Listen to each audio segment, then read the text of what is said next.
بسم الله الرحمن الرحيم. الحمد لله الذي خلقني ثم يهدين، والذي يطعمني ويسقين، وإذا مرضت فهو يشفين، والذي أتمع أن يغفر لي خطيئتي يوم الدين، بحق محمد وآله الطيبين الطاهرين. أما بعد، فقد قال رسول الله صلى الله عليه وآله وسلم في حق نور عينه حفيده الإمام الحسين عليه الصلاة والسلام: حسين مني وأنا من الحسين. صدق رسول الله صلى الله عليه وآله وسلم. أعزائي وإخواني، نحن في شهر محرم الحرام. حينما وفقك الله سبحانه وتعالى أن تزور سيد الشهداء عليه الصلاة والسلام في أرض كربلاء، إذا دخلت من باب قبلة الشريف عليه أفضل الصلاة والسلام للإمام الحسين عليه السلام، قبل أن تدخل في داخل الحرم ترى فوق رأسك على جدار مكتوب: قال سيد الكونين في حق حفيده الإمام الحسين: حسين مني وأنا من الحسين. نتفكر في هذه العبارة الواردة عن الرسول المكرم صلى الله عليه وآله وسلم في حق حفيده ونور عينه. إذا أردنا أن نفهم معنى هذه العبارة، إن رسول الله صلى الله عليه وآله وسلم يقول: حسين مني، هذا واضح.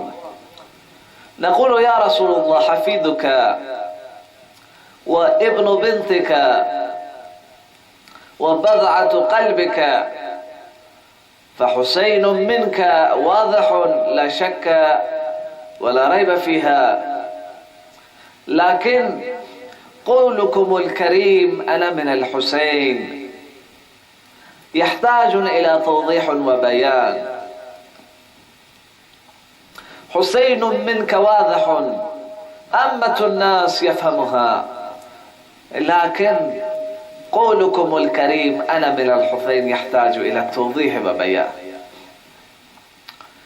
أعزائي المشاهدين، الإخوة والأخوات الأعزاء، إن دققنا في التاريخ يوجد قول في التاريخ ينسب إلى بعض الحكماء على أن الإسلام محمدي الوجود وحسيني البقاء، على أن الإسلام حسيني الوجود ومحمدي البقاء، يعني وجود هذا الإسلام بواسطة نبينا محمد صلى الله عليه وآله وسلم، لكن سبب بقائه، سبب خلوده، وسبب بقاء هذا الدين هو حسين بن علي بن أبي طالب عليه أفضل الصلاة والسلام. لولا الحسين ولولا قيامه ولولا جهده وبذله ولولا ما فعل الحسين بن علي بن أبي طالب لأجل هذا الدين لم يكن الإسلام كما كان الإسلام في عهد رسول الله صلى الله عليه وسلم. فبداية الإسلام من رسول الله وخلوده ببركة الحسين. هذا معنى أنا من الحسين، هذا المراد من أنا من الحسين، يعني خلودي أنا محمد، بقاء اسمي على المآذن إلى يوم القيامة. أنت يا حسين، أنت يا حسين، ببركة الحسين.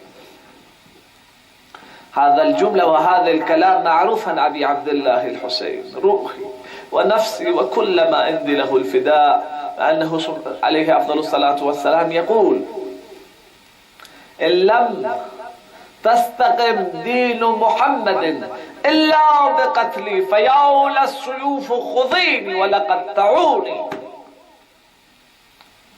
انظروا إيمان الحسين، انظروا محبة الحسين عليه أفضل الصلاة والسلام لله سبحانه وتعالى.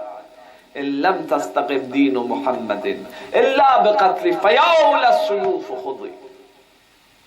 أين يوجد هذا الإيمان؟ بالله عليك تبحث كل نقاط العالم لا تجد إيمانا كإيمان الحسين عليه السلام. أبا عبد الله الحسين في ليلة العاشور يقال أنه عليه أفضل الصلاة والسلام أمامه الموت، هو واقع في حالة 30,000 حوله أهل بيته معه، لكن فرش سجادته جلس عليها يعبد الله سبحانه وتعالى في ليلة استشهاده، يدعو الله سبحانه، يدعو أياديه المباركة للدعاء. هذا المناجاة المشهورة يروى أنه عليه الصلاة والسلام: تركت الخلق ترا في هواك وأيتمت العيون لكي أراك ولو قطعتني في الحب إربا لما مولى الفؤاد إلى سواك. أين يوجد هكذا الإيمان؟ حسين بن علي الإمام الحسين مقابله الموت، مقابله الموت، لكن يقول: تركت الخلق ترا في هواك وأيتمت العيال لكي أراك ولو قطعتني في الحب إربا لما مال الفؤاد إلى سواك. أعزائي أعزائي أعزائي، سبحان الله. يوجد حديث عن رسول الله صلى الله عليه وآله وسلم، رسولنا رسول المحبة والكرم، يقول: الإيمان على 3 أقسام، القلب على 3 أقسام، القلب على 3 أقسام: قلب مشغول بالدنيا فله الشدة والبلاء، وقلب مشغول بالعقبى فله الدرجات العلى، وقلب مشغول بالمولى فله الدنيا والعقبى والمولى. صدق رسول الله صلى الله عليه وسلم. هذا القلب يقسمه رسول الله إلى 3: قلب مشغول بالدنيا، ليله ونهاره هو الدنيا، هم الدنيا وغم الدنيا، هذا لا يحصل الدنيا ولا آخر. وقلب همه وغمه العقبى، يصوم لكي يدخل الجنة، يزكي أمواله لكي يدخل الجنة، يطهر مهاله لكي يدخل الجنة، يحج لكي يدخل الجنة، يصلي لكي يدخل الجنة، كل ما يفعله غايته الجنة، هذا أيضا جيد. لكن قلب الذي هو أخلص القلب، قلب الذي هو أحسن القلوب، قلب الثالث الذي يقول رسول الله: قلب الله أكبر الله